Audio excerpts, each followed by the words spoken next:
¿qué tal amigos? ¿Cómo están? Muy buenas noches. Yo soy Esdras Chabot y esto es Dinero y Poder. La Secretaría de Hacienda y Crédito Público entregó al Congreso de la Unión la propuesta de paquete económico para 2018.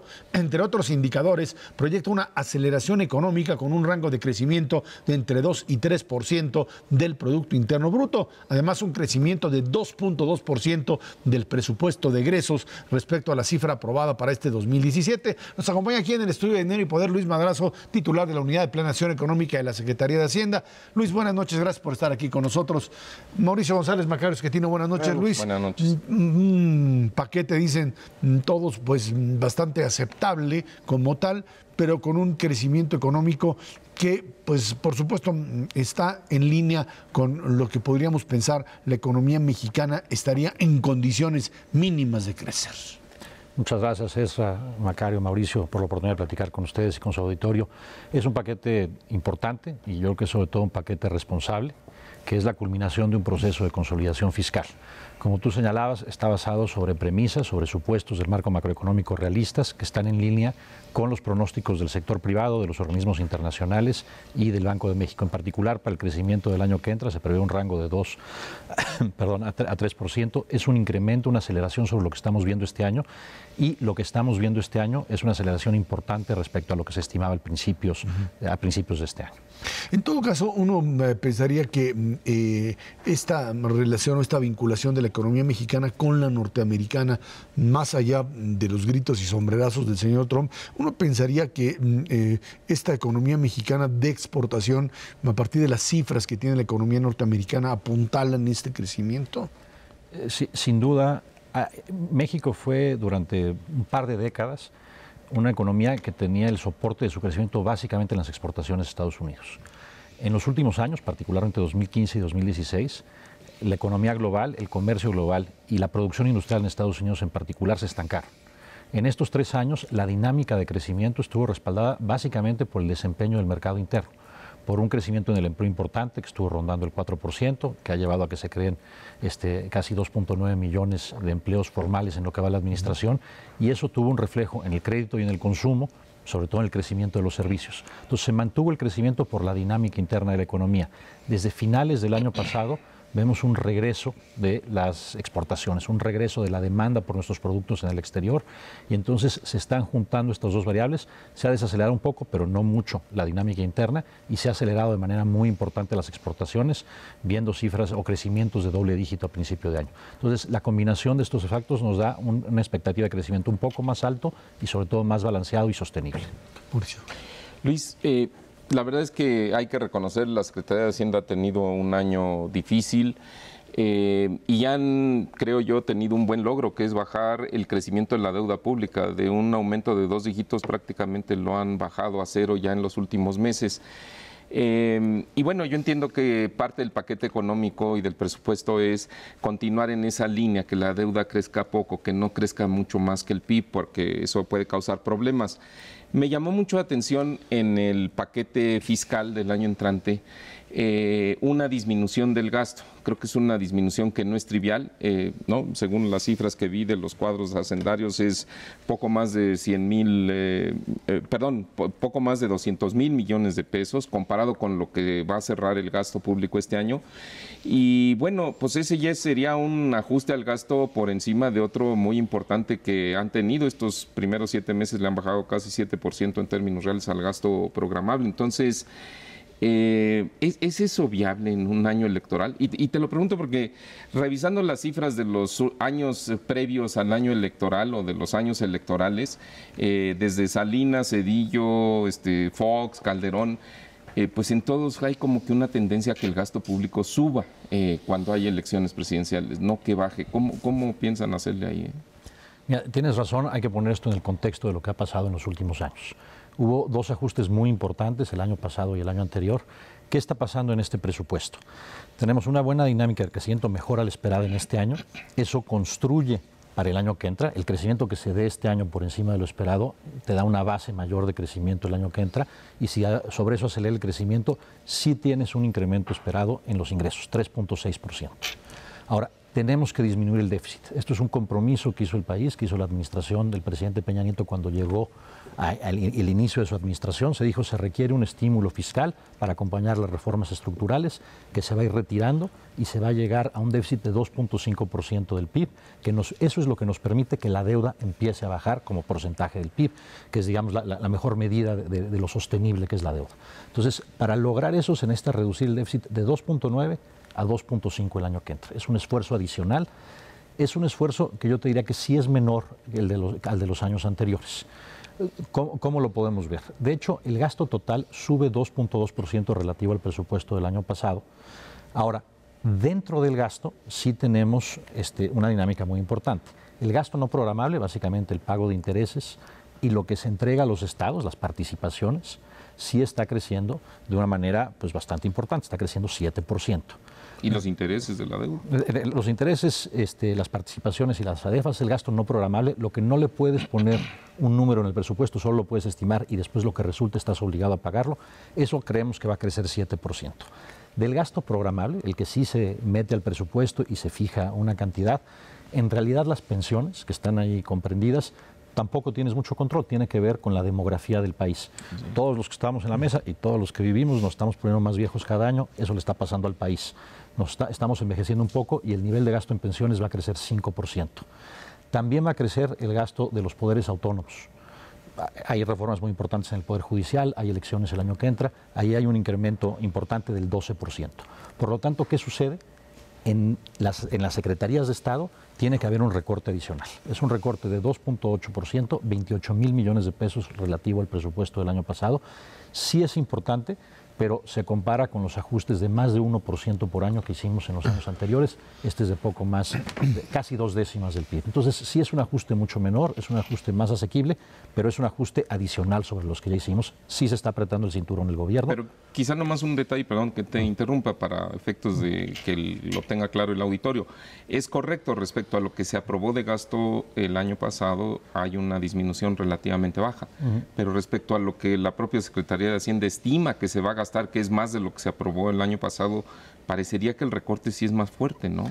Es correcto, y incorporamos como parte de un proceso de transparencia que lleva ya muchos años sosteniéndose este comparativo adicional. Este es muy útil, sobre todo para los inversionistas que están pensando en ver la viabilidad del ajuste y sobre todo el impacto macroeconómico del ajuste en el gasto. ¿Qué tantos recursos se inyectan a la economía por parte del gobierno? La medición a la que te refieres tiene un ajuste un poco mayor, casi 90,000 millones de pesos. La mitad de eso es prácticamente los recursos que siempre, por ley, están destinados a un destino específico y por lo tanto los presupuestamos en cero. Se presupuestan en cero, si se materializan se gastan, si no se materializan no se gastan. El más importante de los últimos años y el más volátil ha sido el remanente de operación del Banco de México. Siempre se manda en cero, si se materializa se gasta, si no, no se gasta. Entonces esos 90 traen ese componente que es como de 40. Entonces, si el comparativo con el estimado de cierre es como de 40,000 millones, si haces ese ajuste, el comparativo contra el presupuesto del año pasado es como 28,000 millones, sí son ajustes importantes, entre 30 y 40,000 millones, dependiendo la métrica que uses, pero de nuevo, son ajustes bastante menores a los que hicimos los últimos 2 años. Seguramente, si me está escuchando el subsecretario de Egresos, y digo que es un ajuste más fácil de hacer, me va a contradecir porque son ajustes bien difíciles de hacer. Sí, porque ya son ajustes sobre ajustes. Claro. Son ajustes bien importantes, pero tenemos una enorme certeza de que si pudimos hacerlos de los últimos 2 años, y el Congreso siempre se ha conducido con una enorme responsabilidad durante al menos 2 décadas, y no es coincidencia, desde que hay un Congreso dividido, desde que hay un Congreso con un debate muy democrático, muy amplio en el Congreso, los paquetes siempre han sido responsables. Mencionaste la dinámica de gasto a final de sexenio. La verdad es que si observas los 70s, si observas los 80s, si observas principios de los 90s, se presenta esa dinámica. Desde que tenemos una participación democrática más vigorosa, desde que tenemos un Congreso dividido, el gasto incrementa mucho más a principio de las administraciones que en los últimos 3 años de las administraciones. No hay un patrón de gasto, digamos, de fin de sexenio importante. No hay nada en el paquete que estamos mandando y yo creo que podemos tener una enorme certeza que hay un compromiso grande con finanzas públicas sanas. Se está mandando un paquete con 2.5% de déficit, eso es lo que se comprometió a hacer desde el 2013 y se está cumpliendo. Si tú ves a las economías emergentes del G20, si tú ves a las economías latinoamericanas, lo que esperaban tener de déficit al final de esta administración era un poquito mejor que lo que México estaba buscando tener. Estábamos alrededor del 2%. Pero la verdad es que lo que ha pasado es que terminaron con déficits mucho más importantes, entre el 3 y el 4%. Entonces México en ese sentido comprometió un ajuste fiscal y lo está cumpliendo. Y lo está cumpliendo a pesar de que se cayó el precio del petróleo, de que hemos tenido una enorme incertidumbre del exterior y que se cayó más de lo que esperábamos la producción petrolera y que Estados Unidos se desaceleró. Los factores más importantes que están ahí, el precio del petróleo se ha revertido parcialmente, la producción de petróleo creemos que se va a poder estabilizar después de 13 años de caídas muy importantes y la dinámica de la economía global, esa ya solita se ha empezado a recuperar un poco, el impacto ha sido importante en nuestras exportaciones. Se ve una perspectiva más alentadora, pero sí requiere un esfuerzo adicional, un año más de apretarse el cinturón. Al respecto, esta apretada adicional se suma a todas las anteriores y ya estamos en el hueso prácticamente hablando. Yo creo que ya no se puede bajar más. De hecho, estamos en uno de los niveles de inversión pública más bajos, probablemente el más bajo en la historia, precisamente porque pues no hay recursos. Entonces, más allá del próximo año, que como quiera todo indica lo vamos a sacar bien, hacia el mediano plazo, a mí sí me preocupa que estamos hablando ya de niveles muy difíciles de mantener durante mucho tiempo. La reforma fiscal de 2013-2014, que a mucha gente no le gustó, pues nos salvó de la tragedia porque estamos recaudando 4 puntos adicionales del PIB y con eso compensamos un poco el petróleo. Pero más hacia adelante, pensando, van a seguir creciendo las pensiones, necesitamos invertir un poco más para que este país funcione. ¿Ya estarán ustedes trabajando algunas ideas de otra reforma fiscal? Gracias, Macario. Creo que tienes razón en la dinámica que presentas, esos son los retos hacia adelante. Un detalle, la recaudación creció casi 5 puntos del PIB y más que compensó la caída del petróleo. Pero tienes razón, fue lo que nos permitió sobrellevar un golpe en finanzas públicas que en décadas anteriores había probado ser terrible para el país, con consecuencias de muchos años. Eso es lo bueno. Tenemos que hacer un ajuste. El ajuste es lo que nos ha dado estabilidad, es lo que nos ha permitido que la economía siga creciendo frente a todos los choques externos. Si hay un costo a preservar la estabilidad, si hay un sacrificio que estamos haciendo en el gobierno y todos los mexicanos al reducir el gasto. Y se traduce en parte en el gasto de inversión. Pero creo que hay que verlo con 3 matices. Uno, una vez que logremos hacer el ajuste de 2018, después de eso el crecimiento natural de la economía y el crecimiento en la eficiencia recaudatoria, el crecimiento en la productividad, te va dando mayores recursos disponibles cada año, incluso por arriba de las presiones inerciales de las pensiones. Entonces te va dando un poco de espacio adicional. ¿Es suficiente o no es suficiente? Eso es más bien una pregunta de índole política, del rumbo que deba de tomar el país, que se tendrá que definir por esos cauces. Ahora, si vas a ver el detalle del gasto, hay 2 cosas a poner a consideración. Uno, el sector público en México es relativamente pequeño, por lo tanto no es el gasto del gobierno lo que sostiene la inversión. Segundo, Pemex ha hecho buena parte de ese recorte en inversión y lo tenía que hacer, tanto por gastos superfluos como porque se cayó el precio del petróleo y tiene que tener una mejor estrategia de inversión hacia adelante y lo está haciendo. Tiene un plan de negocios, se está implementando. Los analistas, los observadores, incluyéndonos a nosotros, ahora lo vemos con mucha mayor transparencia y por lo tanto credibilidad. Y finalmente, las reformas estructurales. Las reformas estructurales abren avenidas para que la participación, ya sea privada o conjunta del sector público y el sector privado, aunque no pesen en el presupuesto, tengan un impacto en la inversión que es órdenes de magnitud más grande que el ajuste de inversión que hemos hecho. Entonces, eso también es un reto de implementación, también es un reto para el gobierno, es un reto conjunto del gobierno y del sector privado, pero nada más con lo que se ha comprometido de inversiones en el sector petrolero, 80 billones de dólares, esperemos que al cierre de la administración se comprometan 20 adicionales, lleguemos a 100 billones de dólares. Eso no solo contrarresta, sino que con ciernes y por un orden de magnitud supera los ajustes en inversión que hemos tenido que hacer. Es un reto, pero en eso estamos trabajando. Oye, muy rápidamente, Luis, ahora este Frente Opositor Ciudadano está hablando de echar para atrás el gasolinazo. ¿Hay cancha para eso en las finanzas públicas? Yo creo que no, pero pues no sé qué opina la Secretaría de Hacienda. Pues mira, en el margen, cualquier reducción en los ingresos tiene un impacto en el gasto y como señalaba Macario, ya no se ve mucho espacio para recortar y la inversión no parecería saludable recortarlo. En materia ambiental, yo te diría que por fin, después de 2 décadas, que sucedió por un proceso que le ha pasado a muchos países productores de petróleo, y sobre todo cuando hay un monopolio estatal, que no se ajustó a tiempo el precio de la gasolina con respecto al precio del petróleo global, pues estábamos haciendo un subsidio muy grande a la gasolina que tiene efectos ambientales muy nocivos y sobre todo tiene efectos muy regresivos como sistema fiscal. Se estaba haciendo una transferencia fiscal muy mal en términos ambientales a los más ricos del país. El ajuste de enero fue desafortunado que se haya tenido que hacer repentinamente. La verdad, como funcionario público no me gusta hablar de mala suerte, pero sí pasó un fenómeno raro al final del año pasado, al mismo tiempo que la OPEP acordó recortar su producción y subió el precio del petróleo, que normalmente aprecia el tipo de cambio y hace que el ajuste necesario se mitigue. Al mismo tiempo hubo elecciones en Estados Unidos, se depreció el tipo de cambio y por lo tanto el ajuste tuvo que ser más importante. No tuvo que ver con un alza de impuestos, tuvo que ver con una dinámica del precio del petróleo en pesos y se tuvo que hacer el ajuste doloroso para todo el mundo, doloroso políticamente.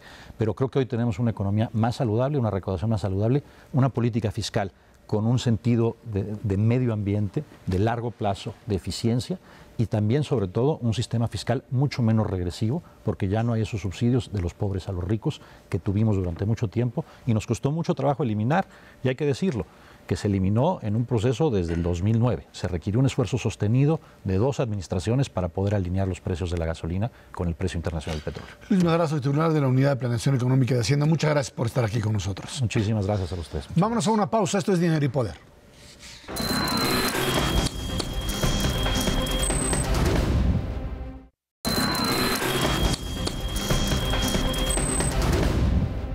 La Cámara de Diputados pospuso la aprobación de la iniciativa del PRI que proponía eliminar el pase automático de procurador en funciones como fiscal general de la República y envió las iniciativas a la Comisión de Puntos Constitucionales para su discusión y aprobación. Por otro lado, los integrantes del Frente Ciudadano por México presentaron una agenda legislativa de 15 puntos. Entre las propuestas del Frente están la Ley General de Gobiernos de Coalición, la eliminación del pase automático precisamente del procurador como fiscal general de la República, la eliminación del fuero, reformar la Ley de Adquisiciones y aprobar la minuta del Senado respecto del mando mixto. Bueno, el tema, por supuesto, del procurador pues sigue ahí atorado, porque pues ahora sí que cada quien quiere leer lo que quiere leer.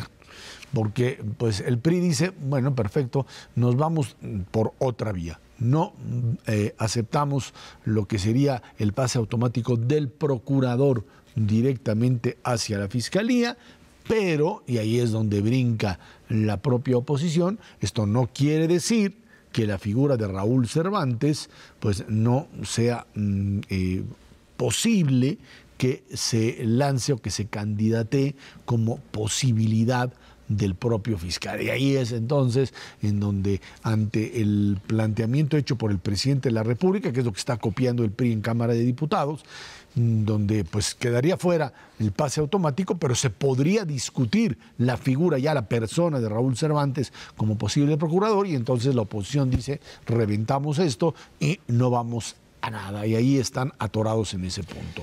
Sí, yo creo que hay que poner esta discusión del procurador y la fiscalía en la lógica de la elección de 2018, que eso es lo que ahorita es importante. Alrededor de esta discusión se logró consolidar este Frente Ciudadano y por lo tanto para ellos es determinante cómo esta idea de la fiscalía y del nombramiento del fiscal es interpretada por la opinión pública, porque eso es lo que les da o no votos rumbo a 2018.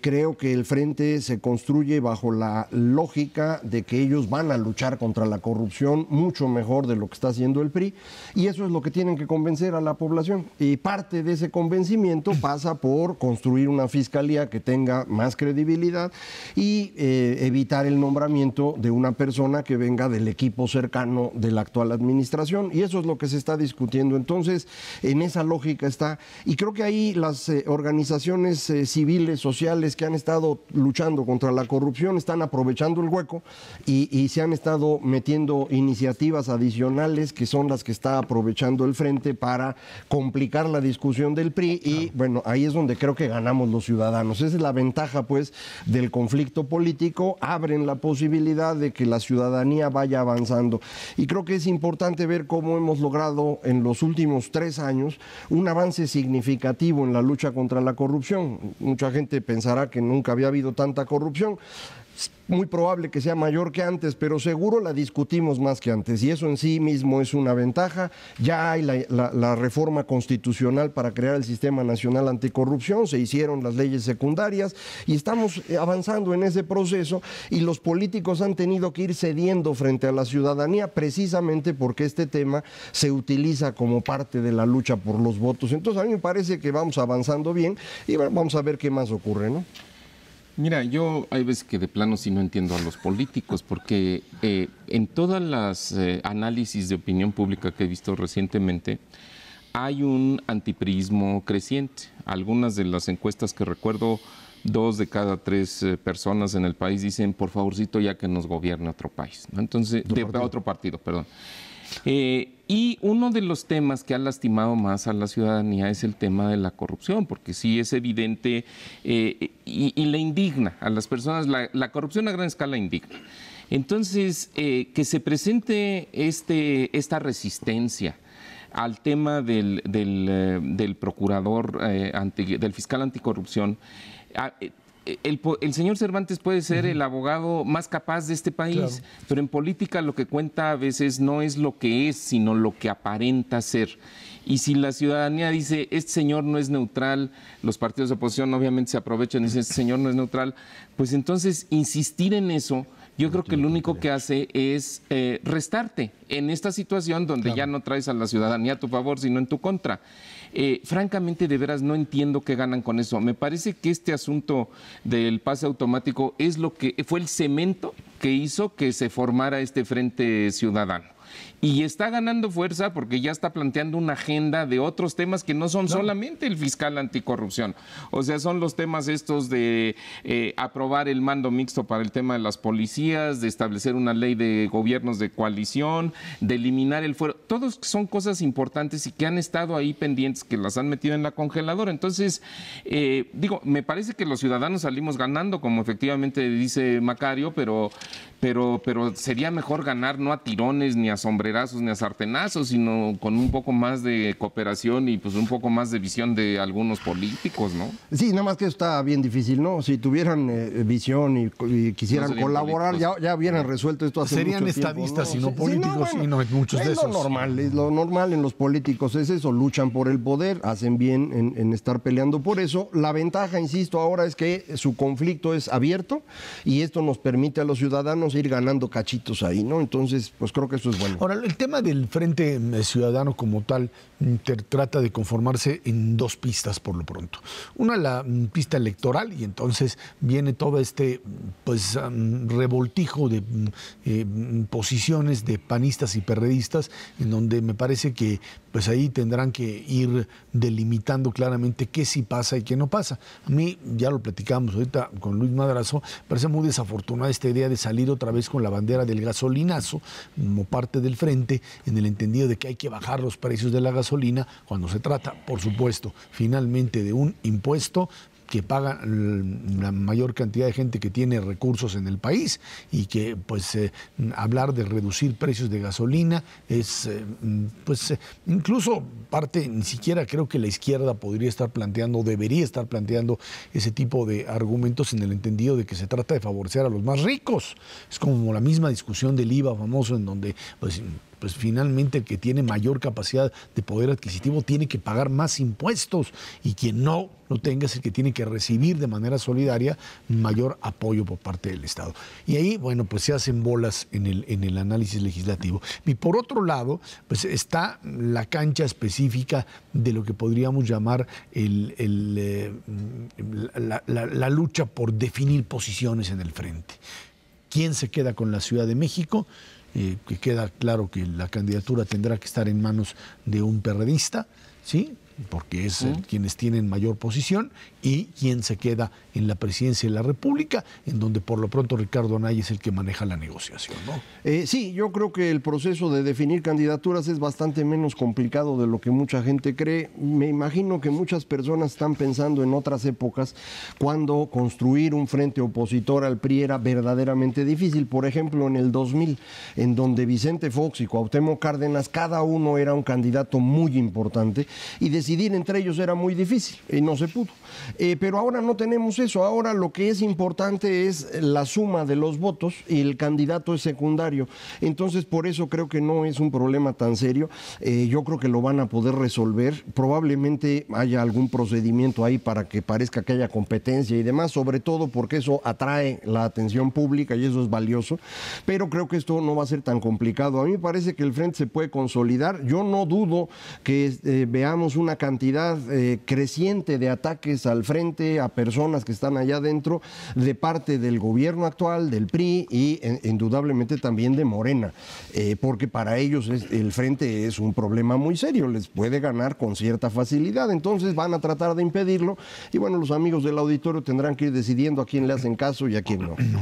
Sí, yo no veo que sea tan terso esta situación de elegir el candidato por parte del frente. Creo que estamos viendo un proceso excesivamente violento para mi gusto en la lucha interna, por ejemplo, en el caso del PAN, ¿no? Me parece que estas disputas de ya muchos meses entre Anaya y Margarita Zavala puede ocasionar que si alguno de ellos fuera el candidato del frente, pues entonces pueda quedar debilitado, porque alguna parte, digamos, del aparato electoral, de la maquinaria electoral del propio PAN, pues que no se sienta representada y que entonces no apoye ya en el proceso de la elección. Entonces, creo que ahí ha costado trabajo. A diferencia de otros casos exitosos donde el frente pues triunfó en gubernaturas estatales en Puebla, por ejemplo, en Veracruz, el proceso me parece que fue al revés. Ahí había una persona con liderazgo, con reconocimiento en la Puebla entre la ciudadanía, y entonces a partir de eso se nombra el candidato del frente. Aquí lo están haciendo al revés. Aquí primero están construyendo el frente y después están viendo a ver quién es el candidato, y ahí es donde pues están dando, ¿no?, con todo, por lo menos en el PAN, ¿no? Creo que tiene sus costos. Sí, creo que se va a consolidar el frente. Hay muchísimas gubernaturas, hay 13 gubernaturas, muchísimos puestos de elección popular para repartir, ¿no? Y además en todas prácticamente no hay ningún problema, porque en cada uno de los estados es uno de los dos partidos o de los tres partidos el que tiene el control en cada uno de los estados. Ahí no habría problema, ni siquiera en la Ciudad de México, porque creo que Acción Nacional no estaría en condiciones de plantear una candidatura por encima del poder que tiene el PRD. Podía negociar. La presidencial la veo más difícil, no por el lado perredista, sí por el lado específicamente de Acción Nacional, en donde yo veo al sector calderonista, coincidiría con Mauricio, como no dispuesto a una renuncia fácil a la candidatura de su partido. Bueno, ya la perdieron, ¿eh? Bueno, deja ponerlo muy claro, ya la perdieron. El día que Emilio Gamboa negocia con 5 senadores del PAN para poner a uno de ellos como presidente, Margarita Zavala perdió la candidatura de Acción Nacional. Si se van a quedar o no dentro del partido, o si van a jugar contra el partido, eso es lo que está por verse, pero la candidatura ya la perdieron. Bueno, ahí está el análisis de Macario. Todavía los panistas tienen mucho que decir al respecto y el frente todavía tendría que definir otro tipo de posiciones. Dámonos una pausa y de regreso platicamos con usted sobre la economía mexicana, generación de empleos y crecimiento económico. Esto es Dinero y Poder.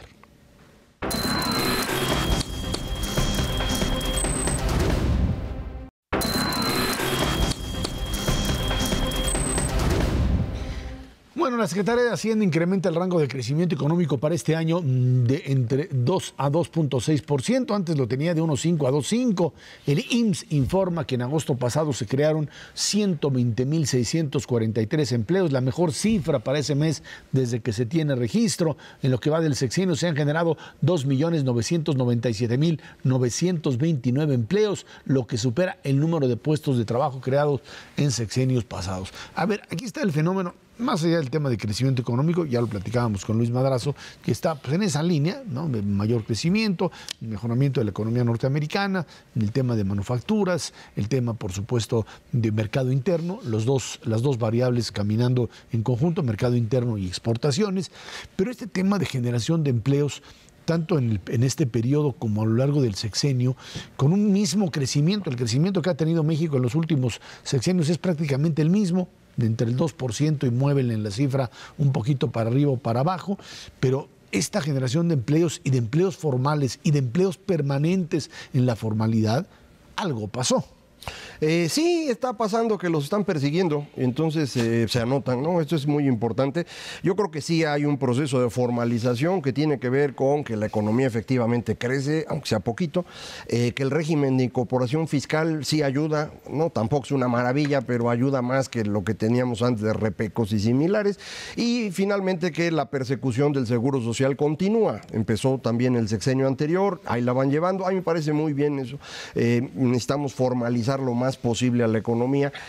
Las discusiones, por ejemplo, que hemos tenido aquí con algunos funcionarios acerca del salario mínimo, hemos insistido, es una discusión absurda. Lo importante en México no es el salario mínimo, es la cantidad de informales que tenemos, porque ahí es donde se gana poquito y es donde no hay prestaciones y no hay futuro. Pues entonces, este proceso de formalización es importante.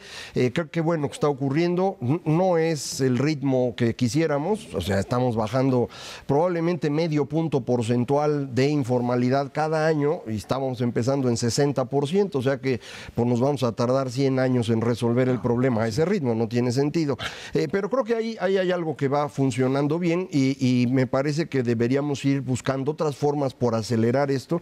La diferencia regional en informalidad es extraordinaria, de niveles de 35% de informalidad en Nuevo León a niveles de 85% en Guerrero y Oaxaca, por ejemplo, justo donde ahora pues ocurrió el terremoto y no hay una economía que pueda recuperar allá la situación tan fácil, ¿no?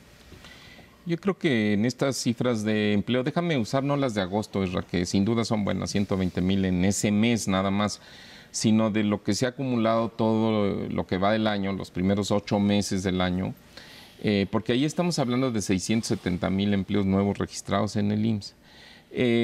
Sucede lo que dice Macario, sí, eso es correcto, de que algunas personas se pasan de la informalidad a registrarse en el IMSS. Y entonces el IMSS lo registra como si fuera un empleo nuevo. Bueno, es un empleo con prestaciones, pero esas personas ya tenían una ocupación. Sin embargo, yo creo que sí se está dando generación de empleo para personas que no estaban en el sector informal, sobre todo jóvenes que están que deseosos de ingresar a la fuerza de trabajo y que encuentran una oportunidad. Y la razón de esto es, si uno ve la composición del empleo, de estos 670,000 empleos nuevos en enero-agosto, 100,000 adicionales se han creado en las manufacturas y en la construcción.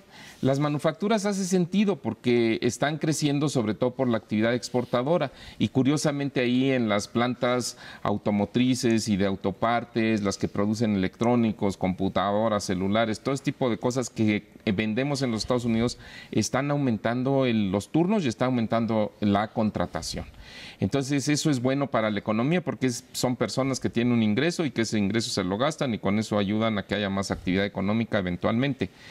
En la construcción sucede algo curioso porque ahí está disminuyendo la construcción, sobre todo la obra pública, y sin embargo lo poco que está creciendo la construcción de vivienda está dando para que haya más empleos formales. Donde no está creciendo el empleo, que es donde tradicionalmente se presenta esta situación de informalidad, es en los servicios, ¿no? Hay servicios, restaurantes, hoteles, transportes, comunicaciones y otros de educación, salud y demás, ahí casi no está aumentando respecto a lo que se generó el año pasado. Entonces, la economía está en una situación donde hay una espiral positiva de actividad económica, el sector manufacturero crece, al crecer hay mayor demanda de empleo, al haber más demanda de empleo, obviamente suben las cifras de empleo, la gente tiene un ingreso, con ese ingreso gasta, las empresas producen más y ahí le vas dando la vuelta. Es como un huracán, ahora que están de moda, nada más que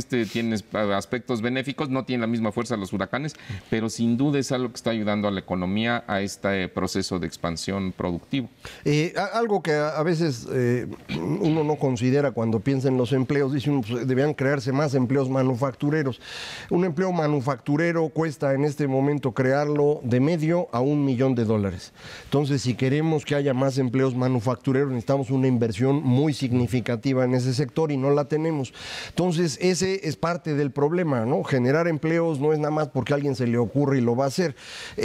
Si no tienes suficientes recursos para generar empleos, lo que haces es generar estos espacios informales con la esperanza de que un día vas a tener los recursos para formalizar el asunto. Pero esto puede no ocurrir jamás. Y ahí me parece que también es importante considerar no solo lo que cuesta un empleo en términos de capital financiero y capital físico, sino en términos de capital humano. Acaban de salir los datos de la OCDE con respecto a educación terciaria. El peor país de la OCDE es México. Tenemos una proporción muy pequeña de personas que tienen nivel educativo terciario. Terciario significa licenciatura y posgrado, pero también técnicos calificados. Solo el 17% de nuestra población está ahí. El otro 83% no llega a ese nivel educativo. Entonces no puedes generar empleos que sean extraordinariamente buenos porque pues para eso necesitas capital humano importante y capital financiero importante y ninguno de los dos lo tenemos. Pero perdón, no, yo tengo otra impresión. No, yo creo que sí se está dando este proceso de inversión en activos fijos. Las cifras que tiene el INEGI para todo lo que va del año, me parece que llegan hasta julio. La inversión en maquinaria sí está creciendo, o sea, las empresas sí están comprando máquinas y bueno, desde luego compran máquinas y pues necesitan gente para operarlas y para que el sistema ampliar su capacidad productiva. No están creciendo a ritmos extraordinarios, pero está creciendo 4 o 5% por año en términos reales, que no es poca cosa. Por eso está creciendo los empleos manufactureros, claro. Pero no pueden crecer mucho más a menos que hubiera más inversión. Bueno, no, sí, para que crecieran, digamos, más, pues sí, tendría que haber más inversión, sí. Pero sí, vamos, se está empezando a dar ese proceso. O sea, si la actividad exportadora no se detiene, que es lo que está el detonador de todo esto, y el año entrante, como efectivamente está en el paquete económico oficial, hacendario, la economía pudiera crecer entre 2,5% y 3%, este proceso debería de reforzarse. O sea, las empresas ampliando sus plantas, comprando más maquinaria y pues van a necesitar un poco más de gente para operarla. O sea, en principio no debería de debilitarse. No va a ser un crecimiento extraordinario, no, pero bueno, por lo menos serán mejores números que los que hemos tenido en los últimos años. Y complementando esto que dice Mauricio, esta inversión que se está dando es esencialmente empresas que venden afuera y eso ocurre pues de la Ciudad de México hacia el norte. Entonces ahí es donde podemos empezar a ver una reducción de informalidad más significativa, mientras que el sur del país se nos sigue quedando. Al rato que hablamos de eso, pero el tema de generación de empleo estaría ligado también al tema salarios reales y no sé, hasta ahora hemos tenido un crecimiento mínimo. Imagino que con el tema inflación de este año se nos ha de haber hecho polvo. Los salarios siempre tienen una carrera, una competencia contra el crecimiento de los precios. En años anteriores los salarios le venían ganando la carrera al crecimiento de los precios, o sea, la inflación más o menos en ritmos del 1% por año. Este año se revirtió la cosa entre el aumento del precio de las gasolinas, que sin duda fue extraordinario y presiona la inflación. La inflación también ha seguido subiendo porque se debilitó, entre otras cosas, se debilitó mucho el peso desde el inicio del año, cuando llegó a 21, 22, se quedó ahí varias semanas. Entonces, en esta ocasión, los salarios hasta los primeros 7 meses del año se han venido negociando aumentos entre 4 y 4,5%. La inflación está en 6,6, pues entonces llevas una pérdida. Pero ojo, aquí hay algo que está sucediendo, me parece ya son las cifras de las negociaciones salariales de junio y julio. Ya los contratos no se están negociando con aumentos del 4%, del 4,5%, ya están negociando arriba del 5, 5,5%. Lo que pasa es que la mayor parte de las negociaciones salariales se da entre enero y marzo. Pero si llegamos a enero y si llegamos con una inflación arriba del 6 a fines de este año y las negociaciones salariales empiezan en enero, marzo del año entrante, se negocian aumentos salariales del 5,5, 6, la inflación no va a bajar, y entonces ahí nos vamos a meter en otra bronca y en el Banco de México otra vez van a tener que subir tasas de interés, subir la tasa y demás, o sea, se complica la cosa. Y no está, pero para nada claro, cómo es que los sindicatos y la ciudadanía en general se puede convencer de que efectivamente la inflación se baja al 3,5, 4%, al 3%, como dice la Secretaría de Hacienda, pues nomás así por milagro no se va a dar, y sobre todo cuando vean en diciembre que sigue a ritmos del 6, ¿no? Lo importante va a ser la inflación de enero, porque en enero ya quitas el efecto de la gasolina o del gasolinazo dichoso, y ahí podrías tener una reducción muy importante con respecto a diciembre. No va a llegar a 3 ni de milagro, 8, pero pues sí, pero entonces a lo mejor puedes mantener las negociaciones en 5 o 4.5 y con eso ya la libras. Pero tiene toda la razón Mauricio, si no ocurre eso, entramos en la inercia inflacionaria, que eso es una tragedia. Esa sería la tragedia, y yo supongo que ahí estará, digamos, más en año electoral, la necesidad de encontrarle un equilibrio entre el aumento salarial que se vaya finalmente a determinar y la expectativa además de inflación que esto también podría generar. Bueno, vámonos a una pausa y de regreso platicamos con usted los efectos del sismo, el sismo que ocurrió exactamente hace una semana y que golpeó fuertemente a Chiapas y a Oaxaca, y lo que esto representa para estas entidades que de una u otra forma representan la parte más débil de la economía mexicana. Esto es Dinero y Poder.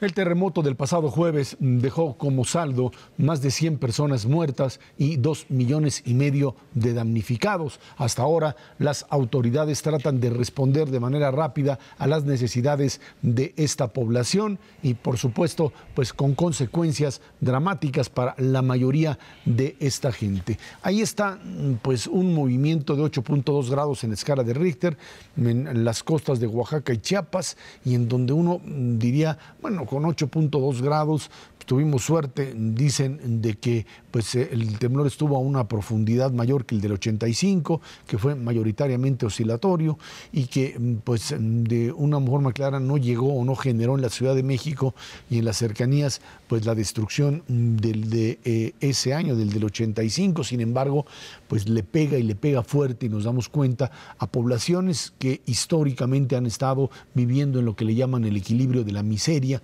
Cuando hablamos de la pobreza extrema, estamos hablando exactamente de esos sectores que hoy, pues lo poquito que tenían lo perdieron. Por supuesto, los que perdieron la vida, además, pues en esta situación verdaderamente terrible, y hoy también, pues en esta necesidad de encontrar una respuesta doble. Por un lado, atender la emergencia, lo que es el hecho de que la gente pueda seguir teniendo que comer y dónde vivir y recibir atención médica, y por otro lado el proceso de reconstrucción que, como se dice, pues tiene que darse no para restablecer los niveles de pobreza en los que vivían, sino cómo hacerle, y esto es el gran desafío del Estado mexicano, para que esta reconstrucción en esos estados se dé en función de proyectos que les permitan a esta, o que le permita a este segmento de la población encontrar una salida, no solamente a la situación de crisis actual, sino a la de su propia pobreza crónica, ¿no? Sí, creo que lo más importante de inmediato es intentar apoyar a todas estas personas que han quedado en una situación bastante complicada. Como decías, más de 2 millones de mexicanos están ahorita como damnificados, y para eso, bueno, pues creo que la sociedad civil tiene que colaborar también. Hay una serie de lugares que están recogiendo apoyos para enviarlos para allá, y hay cuentas bancarias donde se puede apoyar, Cruz Roja, etcétera, y ojalá y los amigos del auditorio lo hagan. A mí me parece que la forma como el gobierno está enfrentando esto, el gobierno federal, ha tenido algunas deficiencias en el sentido de coordinación. Sigo sin entender bien cómo se está llevando a cabo este proceso. No dudo que tienen toda la intención de ayudar, pero pues precisamente el trabajo difícil es coordinar, y eso debía estarlo haciendo el gobierno federal. Espero que rápidamente logren pues acomodarse para hacerlo de mejor manera. El problema de largo plazo sí está bastante más complicado, Esra. Si están en una situación tan grave de pobreza durante tantos años, pues no se va a corregir fácilmente, y creo que algunos de los fenómenos que hemos visto ahorita explican por qué. Un buen ejemplo es la sección 22, que de inmediato lo que hace es bloquear el acceso de la Secretaría de Educación a las escuelas. Entonces, bueno, pues así no se puede hacer nada, ¿no? Entonces, parte del problema que tenemos en en toda la región sur de México es el control clientelar de la política por grupos muy diversos. Hay indudablemente los caciques y hay personas abusivas que están en la iniciativa privada, pero también estos grupos llamados sociales son extraordinariamente abusivos, viven de saquear a los demás, el caso de la 22, y vale la pena recordar, ayer mismo los jóvenes de Ayotzinapa otra vez se pusieron a secuestrar camiones, no es exactamente Oaxaca, es Guerrero, pero creo que ilustra muy bien el problema tan grave que tenemos en esa parte, que es esencialmente político. Mauricio, sí. Perdón, quiero un poco dirigir la pregunta exactamente hacia qué se hace en esta convocatoria de gobierno, como dicen, hay que llamar a reconstruir las casas de esta gente y la estructura de producción, decían, se les cayeron algunos de sus tiendas donde vendían. ¿Cómo se reconstruye esta zona de manera tal que esto se vuelva un aparato productivo? Yo sé que hablan de zonas económicas especiales, son proyectos a mediano y largo plazo. ¿Qué se hace con eso en forma inmediata? Mira, yo creo que tiene que ser por etapas, Ezra. Efectivamente, bueno, el temblor fue más intenso que el que tuvimos en el 85. Hubo bastante menos daños, o prácticamente no hubo daños en el Distrito Federal, en la zona conurbada, a diferencia de aquella ocasión. Pero la devastación a nivel local es enorme. Brutal. O sea, yo leía reportes en donde 1 de cada 3 casas en Juchitán se cayó. O sea, es el 30%. Imagínate que si hubiera caído. El 30% de las casas no se cayó en el Distrito Federal en el 85. Entonces, proporcionalmente, el daño es muy grave. Ahora, esto es un arma de dos filos. Es un daño muy grave, pero eso al mismo tiempo, como son poblaciones relativamente de menor tamaño, son ciudades medias o más bien pequeñas, dentro del presupuesto, dentro de los aspectos financieros, es más fácil ayudarlas a la reconstrucción. El primer paso, pues, es desde luego el aprovisionamiento, ¿no? Que la gente no le falten víveres. Ahorita están viviendo esa situación, no les llegan víveres suficientes, no tienen en dónde alojarse, no hay albergues suficientes y, por supuesto, no quieren, los que quedaron sus casas en pie, pues no quieren regresar a sus casas porque temen que las réplicas vaya un nuevo temblor y se vuelva a caer. Por cierto, por ahí hay algunas campañas en las redes sociales. Yo no soy muy asiduo a las redes sociales, pero hasta yo me he enterado, ¿no?, de que va a haber otro temblor y que las cosas se van a poner peor. Eso me parece francamente criminal, porque no hay ningún fundamento para decir esas cosas. Pero bueno, hablando de la reconstrucción, entonces, esa es esta etapa. Esta etapa creo que se está manejando adecuadamente, como dice Macario. Bueno, siempre se pueden hacer mejor las cosas, sí, pero inclusive la población lo reconoce. Había algunos análisis o encuestas de opinión pública precisamente preguntándole a la gente cómo ve la actuación del gobierno. Hay una percepción de que el gobierno está respondiendo adecuadamente, y particularmente la Marina y el Ejército, que con una aprobación de más del 90%. O sea, la gente dice, sí nos están ayudando y nos están ayudando bien, y esto sí está sirviendo. Entonces creo que eso pues va marchando por buen camino.